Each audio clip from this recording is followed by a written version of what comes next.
और आइए शो की शुरुआत करते हैं। गुरु गोविंद सिंह जी के बेटों की शहादत को याद करने के लिए आज वीर बाल दिवस मनाया जा रहा है। इस मौके पर दिल्ली के भारत मंडपम में कार्यक्रम आयोजित हुआ, जिसमें प्रधानमंत्री मोदी समेत कई नेता पहुंचे।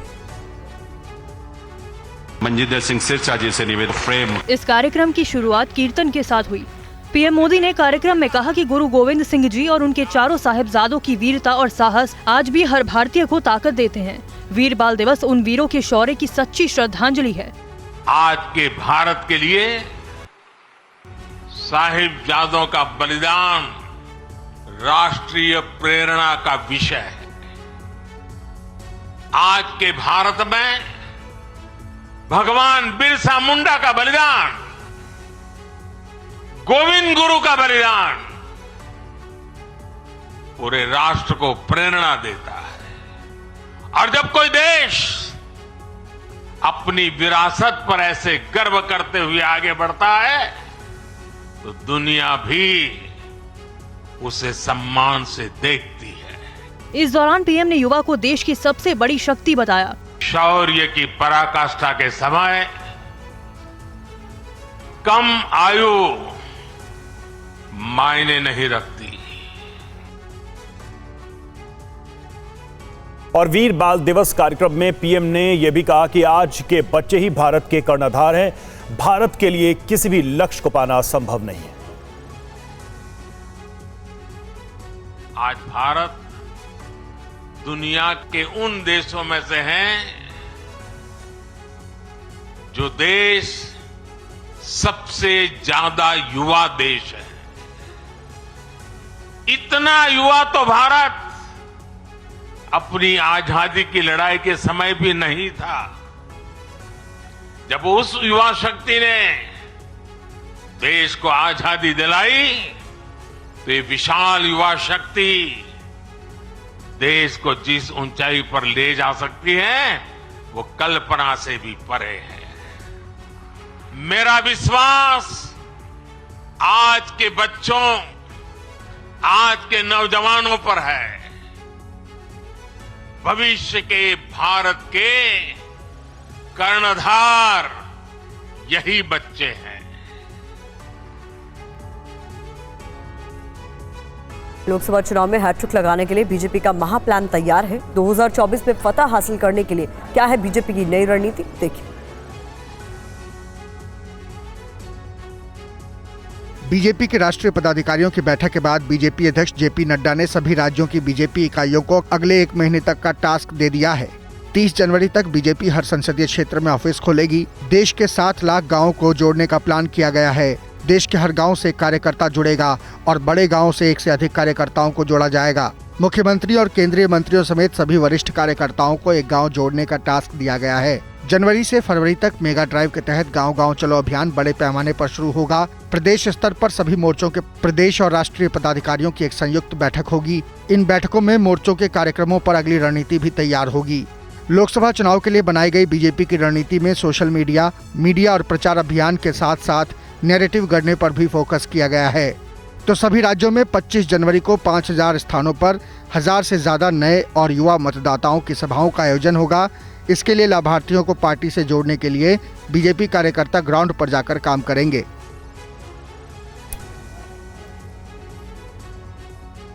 इंडिया गठबंधन में सीटों का बंटवारा सबसे बड़ी चुनौती है। कांग्रेस नेता जयराम रमेश के मुताबिक खुले मन और बंद मुख से सीटों पर बातचीत होगी। कांग्रेस सीट शेयरिंग के लिए पूरी तरीके से तैयार है। इंडिया पार्टियों के 19 तारीख को बैठक हुई है और सीट शेयरिंग के बारे में जो तय हुआ था, बातचीत चलती रहेगी पार्टियों के बीच में, वो शुरू होगा। कांग्रेस पार्टी की ओर से मैं कह सकता हूं कि 28 तारीख को नागपुर में एक महा रैली होगा। है तैयार हम, ये शंखनाद है हमारे लिए। 28 तारीख को शंखनाद है, हमारे सारे नेता वहां रहेंगे। 3 घंटे तक बैठक हुई। हमारे नेता खड़गे जी और राहुल गांधी जी दोनों ने स्पष्ट भाषा में उन्होंने कहा कि हम सीट शेयरिंग के लिए तैयार हैं और हम चाहते हैं कि इंडिया गठबंधन मजबूत हो। सीट शेयरिंग में बातचीत होगी, जो कुछ हमें करना है हम करेंगे। अलग अलग राज्यों में अलग अलग परिस्थितियां हैं, उस परिस्थितियों को मद्देनजर रखते हुए ये सीट शेयरिंग की बात चलेगी। आखिरी पड़ाव में खुले मन और बंद मुंह से ही हम सीट शेयरिंग की बात आगे चलेगी। राम मंदिर के उद्घाटन से पहले सियासत तेज हो चुकी है। स्वामी प्रसाद मौर्य का विवादित बयान, एक और विवादित बयान आ गया है। हिंदू धर्म एक धोखा है, ये कहना है स्वामी प्रसाद मौर्य का। मंदिर बनाने में बीजेपी का कोई योगदान नहीं, बीजेपी मंदिर की मार्केटिंग कर रही है, ये भी कहा स्वामी प्रसाद मौर्य ने। राम मंदिर बनाने में भाजपा का कोई योगदान नहीं है। वो माननीय सर्वोच्च न्यायालय के आदेश से बन रही है, तो माननीय सर्वोच्च न्यायालय के आदेश का सभी ने स्वागत किया था। भाजपा तो केवल राम मंदिर का मार्केटिंग कर रही है, उसका कोई कंट्रीब्यूशन नहीं है, धर्म से उसका कोई लेना देना नहीं है। मेरे जाने का तो कुछ सवाल ही पैदा नहीं होता। मेरी मस्जिद जो कि वहाँ बनी, एक ज़माने की मस्जिद थी, बनी हुई थी, अपनी जगह में बनी हुई थी, लेकिन इसके बावजूद भी उस मस्जिद को बहरहाल ख़त्म कर दिया गया और ज़बरदस्ती ताकत के बलबूते पर मस्जिद हमारी शहीद कर दी और उस जगह मंदिर बनाया जा रहा है। तो ये तो बिल्कुल कानून के ख़िलाफ़ है, इंसानियत के ख़िलाफ़ है। अल्लाह से दुआ करेंगे बस इस बात की कि अल्लाह ताला के इस बाबरी मस्जिद जो हमसे छीन ली गई है वो हमें वापस दे दी जाए।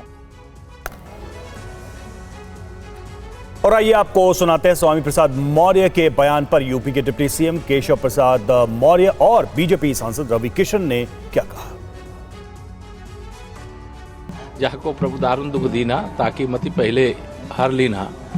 जैसे अभी हमारे जो राजनीतिक प्रतिद्वंदी हैं, किसी का नाम मैं यहाँ लेना नहीं चाहता, उनकी बुद्धि को लगता है कि ऐसे समय हर लिया है भगवान ने और उनको ये समझ में नहीं आ रहा क्या बोलना चाहिए क्या नहीं बोलना चाहिए, और ऐसी चीज़ें बोल करके कोई सनातन को ना कमज़ोर कर सकता है ना मिटा सकता है, ना हिंदुत्व को कमज़ोर कर सकता है ना हिंदुत्व को मिटा सकता है, ना भव्य राम मंदिर निर्माण को रोक सकता है, ना जो अच्छे पवित्र काम चल रहे हैं देश प्रदेश में ना उसे रोक सकता है। देखिए, ये सारे लोगों की पीड़ा है। ये अब किसी ज़माने में लीडर लगते थे अपने जात के लिए, लेकिन इनकी बातें, इनकी बोली, इनके अस्तित्व को ख़त्म कर दी, इनकी पार्टी को भी ये ख़त्म कर दिए। ये सपा में गए, अब सपा को इन्हें ख़त्म कर दिया। आज अखिलेश जी इनके बयानबाजी से अब मुंह मोड़ लिए कि हाँ ये हमारी ऐसी बयानबाजी से तो इससे पता चलता है कि स्वामी प्रसाद मौर्य जी को दिल्ली में एक अस्पताल है और वो बहुत ही सुंदर अस्पताल है और वहाँ इलाज बहुत अच्छा होता है। इनको ज़रूर वहाँ जाना चाहिए। स्वामी प्रसाद मौर्य के विवादित बयान से पार्टी ने पल्ला झाड़ लिया है। एसपी सांसद डिंपल यादव ने कहा है कि उनके विचारों का पार्टी समर्थन नहीं करती। शुरू से ही राष्ट्रीय अध्यक्ष जी ने इस बात को कहा है कि ये उनके अपने खुद के विचार हैं, ये समाजवादी की पार्टी के विचार नहीं हैं और समाजवादी पार्टी उनके विचारों का समर्थन किसी भी रूप में नहीं करती है। जहाँ राम राज्य की बात हो रही है आज, तो मेरा मानना है और मेरा समझना है कि हम सबको अपने हृदय में, अपने अंदर को जो राम जी के स्वभाव है उनको अपनाना है, उनको ग्रहण करना है और इस तरह की टिप्पणियां करके यह उनका चरित्र को दर्शाता है। डिंपल यादव से पहले अखिलेश भी कई बार ये कह चुके हैं कि स्वामी प्रसाद मौर्य के विचारों से पार्टी का कोई लेना देना नहीं, ये उनके निजी विचार हैं। भले ही समाजवादी पार्टी की तरफ से ये कहा जा रहा है कि स्वामी प्रसाद मौर्य के विचार उनके निजी हैं, लेकिन फिलहाल ये तो साफ है कि इस मुद्दे पर बीजेपी एक बार फिर से समाजवादी पार्टी को पूरी तरह से घेरने की कोशिश कर रही है। हालांकि इस दौरान जब डिंपल यादव से ये पूछा गया कि क्या वो 22 जनवरी को अयोध्या प्राण प्रतिष्ठा में शामिल होंगी, तो उनका कहना था कि बुलावा आएगा तो वो जरूर जाएंगी। 22 जनवरी को आप जाएंगे अयोध्या? अगर निमंत्रण आएगा तो जाएंगे। और बुलेटिन में आगे बढ़े, लेकिन इस बीच एक बड़ी खबर आ रही है कि 29 दिसंबर को राम मंदिर की मुख्य मूर्ति का चयन किया जाएगा। 3 मूर्तिकारों ने बनाई है रामलला की अलग अलग मूर्तियां। राम जन्मभूमि तीर्थ क्षेत्र ट्रस्ट इसमें से एक मूर्ति का चयन करेगा। TV9 भारतवर्ष के पास इसके बारे में एक्सक्लूसिव खबर है, जानकारी है, जो हम आपको दिखाते हैं।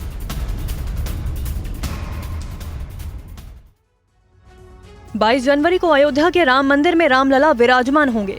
मंदिर के लिए रामलला की 3 मूर्तियां बनाई गई हैं। इन 3 मूर्तियों में से 22 तारीख को रामलला की एक मूर्ति की प्राण प्रतिष्ठा होगी।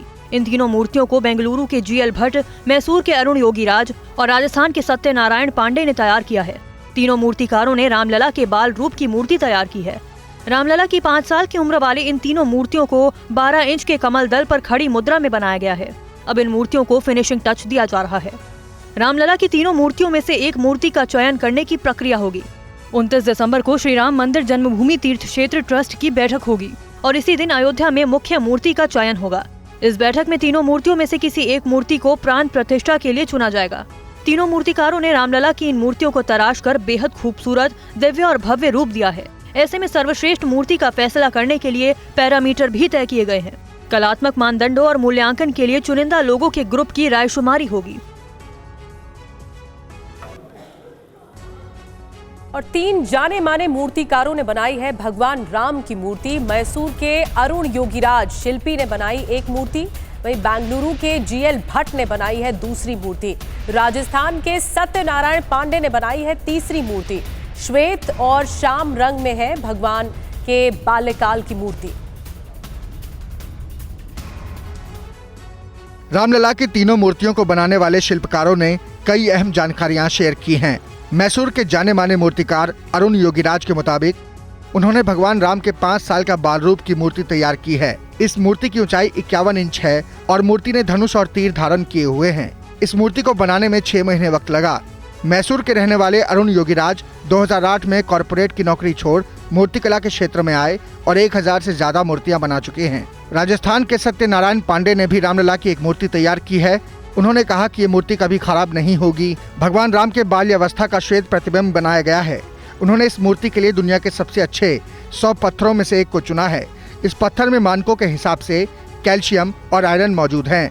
अयोध्या के कनक भवन में इसी पत्थर की मूर्ति स्थापित होगी। वहीं तीसरे मूर्तिकार GL भट्ट की बनाई मूर्ति की विशेषताओं पर गौर करते हैं।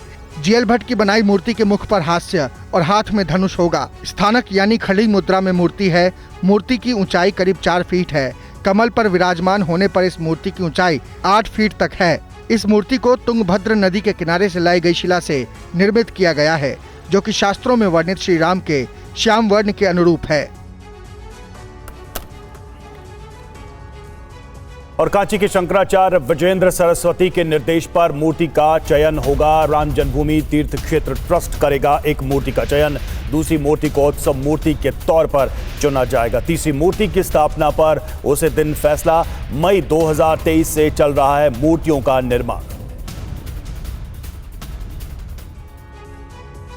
अयोध्या के श्री राम मंदिर में भगवान रामलला की प्राण प्रतिष्ठा मंदिर के ग्राउंड फ्लोर के गर्भगृह में होगी। इस गर्भगृह में 5 साल के बाल रूप में रामलला विराजेंगे। ग्राउंड फ्लोर लगभग बनकर तैयार हो चुका है। ग्राउंड फ्लोर बहुत ही लंबा चौड़ा है। इस फ्लोर पर जमीन पर मार्बल की फ्लोरिंग का काम 50% से ज्यादा हो चुका है। कुछ हिस्सों में काम चल रहा है तो प्राण प्रतिष्ठा अनुष्ठान के लिए गर्भगृह पूरी तरह से तैयार है। श्री राम मंदिर के ग्राउंड फ्लोर के गर्भगृह में रामलला की तैयार की गई 3 मूर्तियों में से एक स्थापित होगी।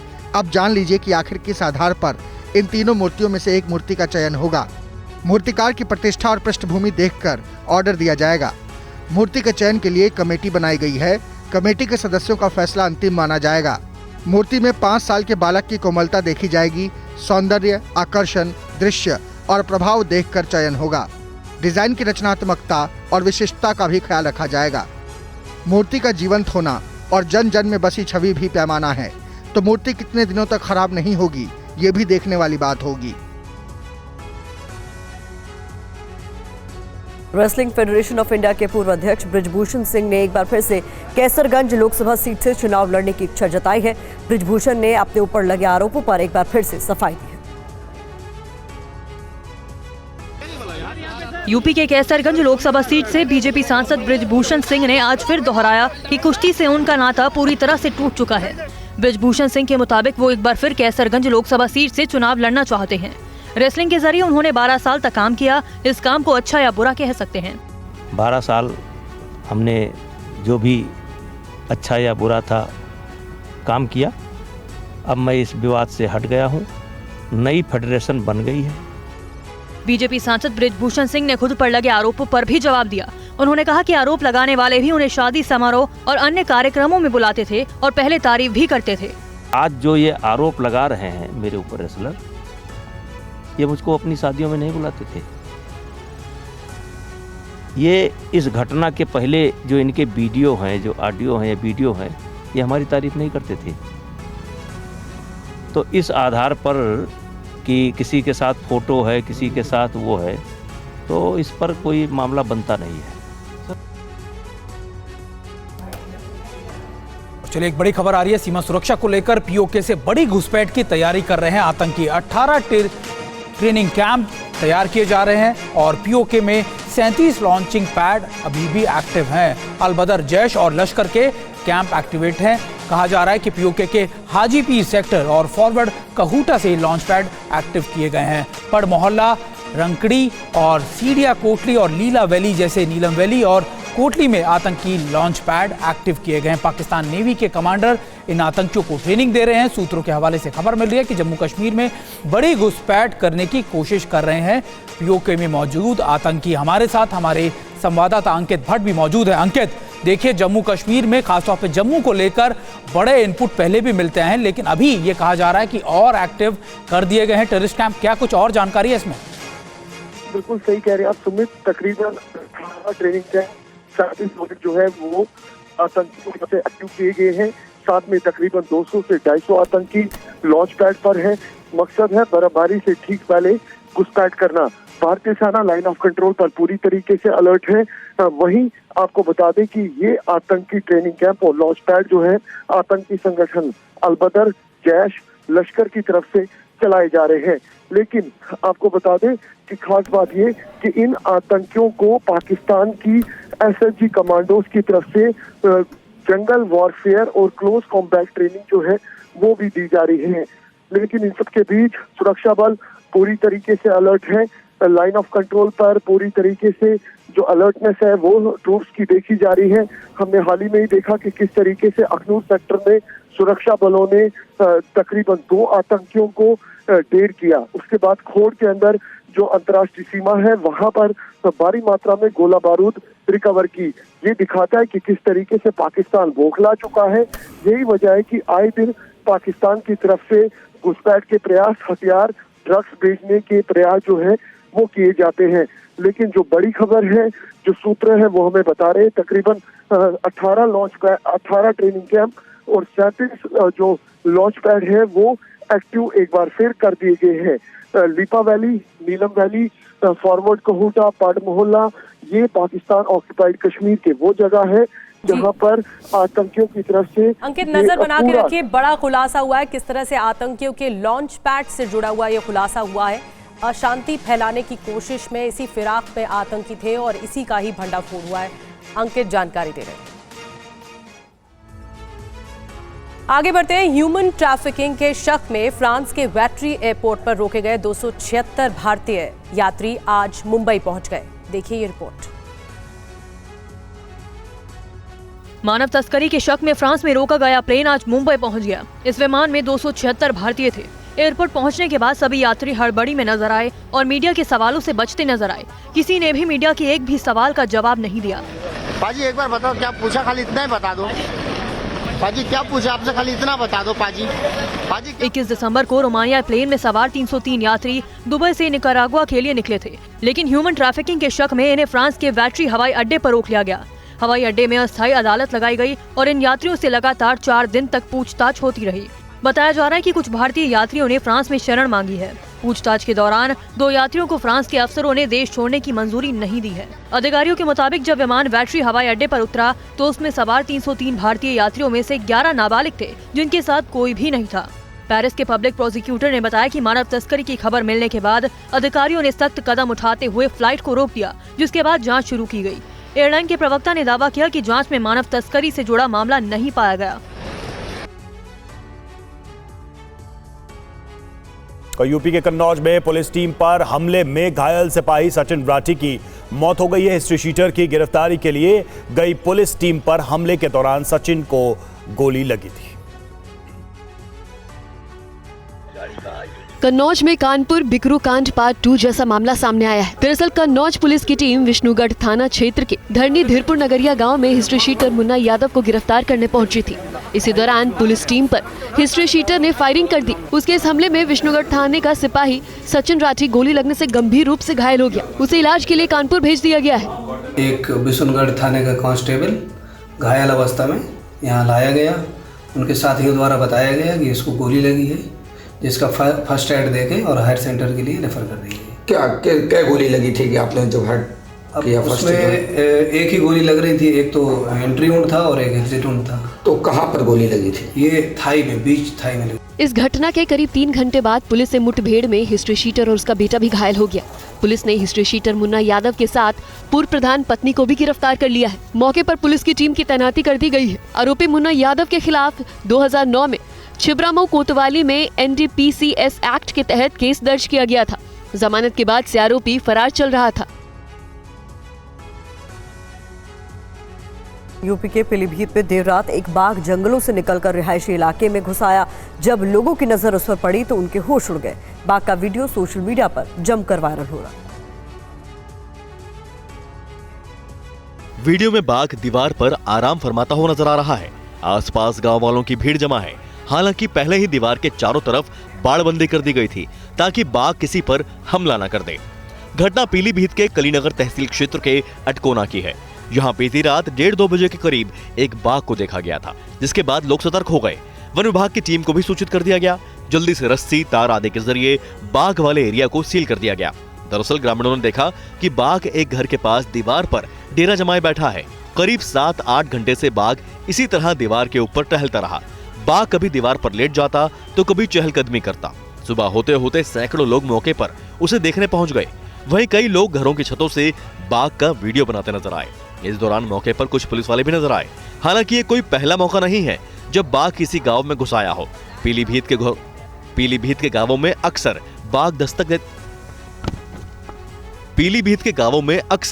बाघ दस्तक देता रहता है, जिसके चलते ग्रामीणों में दहशत फैल जाती है।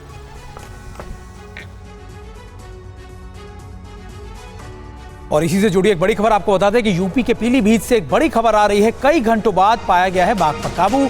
वन विभाग की टीम ने बाघ को ट्रैंकुलाइज कर दिया है। जी हां, आपको तस्वीरें भी दिखा रहे हैं कि किस तरीके से पीलीभीत से फॉरेस्ट एरिया से ये बाघ आ गया था और उसी के बाद से लगातार अब इसको ट्रैंकुलाइज कर दिया गया है। इस बाघ को जो फॉरेस्ट डिपार्टमेंट या जो दूसरी टीमें हैं वो इसको, वन विभाग की टीम इसको वहाँ से हटाती हुई, रिहायशी इलाके में ये बाघ एक दीवार पर जाकर बैठ गया था। कई घंटों की मशक्कत के बाद इसको ट्रैंकुलाइज किया गया और फिर इस बाघ को यहाँ से हटाया गया।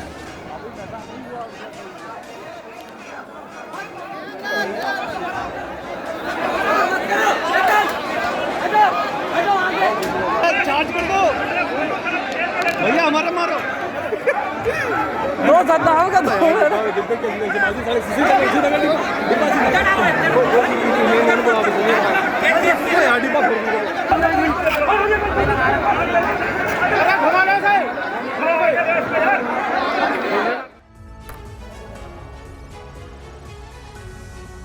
आगे बढ़ते, तमिलनाडु में आज उन लोगों को याद किया गया और श्रद्धांजलि दी गई जिन्होंने 19 साल पहले आज ही के दिन अपनी जान गंवाई थी। देखिए हमारी ये स्पेशल रिपोर्ट। इतिहास के पन्नों में हर दिन का अपना महत्व होता है। 26 दिसंबर के दिन को भारत सहित कई देशों में आई भीषण तबाही के लिए याद किया जाता है। साल 2004 में आज ही के दिन भारत के दक्षिणी राज्यों के साथ इंडोनेशिया और श्रीलंका में सुनामी ने तबाही मचाई थी। 26 दिसंबर को आधी रात में हिंद महासागर में 9.1 तीव्रता का भूकंप आया था, जिसके बाद हिंद महासागर में सुनामी की ऊंची लहरें उठनी शुरू हुई। ये लहरें 65 फीट की ऊंचाई तक उठी। इस भीषण तबाही में अकेले भारत में 12,405 लोगों की मौत हुई, वहीं 3,000 से ज्यादा लोग लापता हो गए। आज कुछ इस अंदाज में उन लोगों को याद किया गया। तमिलनाडु में कई जगहों पर कुछ इस अंदाज में उन लोगों को श्रद्धांजलि दी गई। उस समय तक सुनामी की पूर्व चेतावनी जैसी कोई प्रणाली प्रचलन में नहीं थी। इसी का नतीजा था कि इस तरह की तबाही का किसी को अंदाजा भी नहीं था। साल खत्म होने वाला था तो लोग भी नए साल का जश्न मनाने के लिए भारी संख्या में तटीय क्षेत्रों में घूमने के लिए गए हुए थे। इस कारण मरने वालों की संख्या कहीं ज्यादा थी।